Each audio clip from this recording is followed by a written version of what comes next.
सभी क्रांतिकारी साथियों को नमस्ते। फिर से जो नए साथी आए हैं उनका भी स्वागत है। दूसरा, यहाँ पर दो तरह के लोग हैं। एक वो हैं जो दिल्ली के, हरियाणा के यानी लोकल एरिया से आए हैं, आसपास के 100-150 किलोमीटर से, और दूसरे वो लोग हैं जो दूसरे राज्यों से आए हैं। पंजाब से भी हैं, हिमाचल से भी हैं, राजस्थान से भी हैं, उत्तराखंड से भी हैं, मध्य प्रदेश से भी हैं और यूपी से भी हैं, छत्तीसगढ़ से भी और झारखंड से भी हैं। यानी कहने का मतलब ये हुआ कि ये जो जागृति की मशाल है ये खूब दूर तक अपनी पहुंच चुकी है। दूसरा, बहुत से लोगों का जो यहाँ आए थे दूसरे स्टेट से, उनका ये कहना था कि हमारे राज्य में भी जनता सरकार मोर्चा का गठन कीजिए, ऐसा उनका था। कौन कौन चाहता है ऐसा साथी? मैंने बात भी की थी। दूसरा, दिल्ली वाले साथी कौन कौन चाह रहे हैं कि जनता सरकार मोर्चा का गठन हो जाए? देखिए, अगर आपको किसी संगठन का गठन करना है तो आपको सबसे पहले उसका ये पता होना चाहिए कि वो संगठन है क्या। तो उसके लिए पहली लाइन ये है कि जनता सरकार मोर्चा कोई संगठन ही नहीं है। हमने कोई संगठन नहीं बनाया हुआ है, ये मैं आपको बता दूं। ना हमारा कोई पदाधिकारी है, ना हम लोगों ने कोई पोस्ट किसी को या कोई जिम्मेवारी किसी को दी है।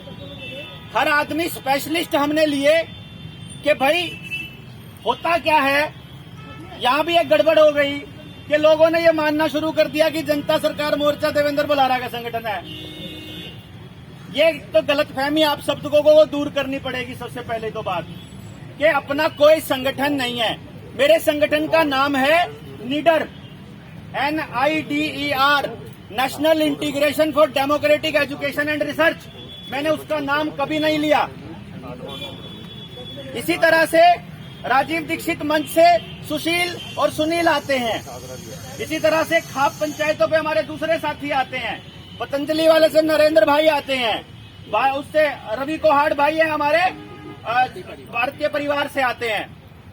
आप समझ रहे हैं, सबके अपने संगठन हैं सभी। अब अभी सरदार गुलाम सिंह चड़ूनी जी हैं, ये भारतीय किसान यूनियन से हैं। सबके अपने संगठन हैं। हर कोई अपने संगठन के माध्यम से देश की सेवा में लगा हुआ है। लेकिन दिक्कत क्या हुई सबको कि मेरे झंडे के नीचे ये क्यों आए, इसके झंडे के नीचे मैं क्यों जाऊं, मैं क्यों इसका ये काम करूं, मैं क्यों इसका ये काम करूं। और जो आदमी थोड़ा सा एक रेपुटेशन रखता है वो थोड़ा सा ये सोचता है कि भाई अब हर किसी को तो प्रधान नहीं बना सकते, तो अब वो कार्यकर्ता वाली फीलिंग उसको लेनी नहीं है। तो इसलिए फिर हमने इसका एक तोड़ निकाला कि क्यों ना ऐसा हो कि हम एक ऐसे कॉन्सेप्ट पे काम करें कि जहां जहां लोग जिस भी तरीके से काम कर रहे हैं उसी जगह पर उनके हिसाब से अपने संगठन में अपना काम करते रहिए और आपस में एक दूसरे से रूबरू हो जाइए और एक दूसरे से मिल लीजिए और जान लीजिए कि ये इस संगठन का आदमी इस तरह से काम कर रहा है, इस संगठन का आदमी ऐसे काम कर रहा है, इस संगठन का आदमी इससे काम कर रहा है। कोई पर्यावरण के ऊपर कर रहा है, कोई खेती के ऊपर कर रहा है, कोई आयुर्वेद के ऊपर कर रहा है, कोई स्वदेशी के ऊपर कर रहा है, कोई दूसरे जन जागरण अभियान चलाया हुआ है। तो क्यों ना हम लोग एक दूसरे को सपोर्ट करना शुरू करें। क्योंकि इन लोगों ने जो खेल खेला वो क्या खेल खेला कि हर संगठन के अंदर से संगठन निकालने स्टार्ट कर दिए। आज आप रोडवेज वालों के पास जाओगे 13 यूनियन है, टीचर्स के पास जाओगे 21 यूनियन है, आंगनबाड़ी वर्करों पे जाओगे एक स्टेट में 19 यूनियन है। हर पॉलिटिकल पार्टी ने अपनी बना दी, हर प्रकोष्ठ ने अपनी यूनियन बना दी और लोगों को तोड़ना स्टार्ट कर दिया। तो बेसिकली जो ये लोग न्यू वर्ल्ड ऑर्डर स्थापित करने के लिए जिन्होंने एक प्रक्रिया चालू करी थी, जनता सरकार मोर्चा उसको रिवर्स इंजीनियरिंग की तरफ काम कर रहा है। इतना सा काम है जनता सरकार मोर्चा का। नो ताली। आप लोगों को समर्थन देना हाथ खड़ा करके दे सकते हैं, ठीक है ना। तो आपको ये काम कर रहा है, उनकी उस इंजीनियरिंग को रिवर्स कर रहा है कि हम फिर से ना केवल सारी यूनियंस को बल्कि सारे डिपार्टमेंट्स को इकट्ठा करने का काम कर रहे हैं। कल को लड़ाई लड़ेंगे, कल को हम लोगों को कोई ये कहेगा कि इनकी तो राजनीतिक महत्वाकांक्षा है, इनका तो ये काम है, ये तो ये काम करने के लिए करे थे। उसके लिए मैं आपको एक चीज बता दूं, जब भी कोई आदमी सामाजिक होता है उसके बाद उसको एक राजनीतिक विचारधारा अपनानी ही पड़ती है, उससे कोई गुरेज नहीं है।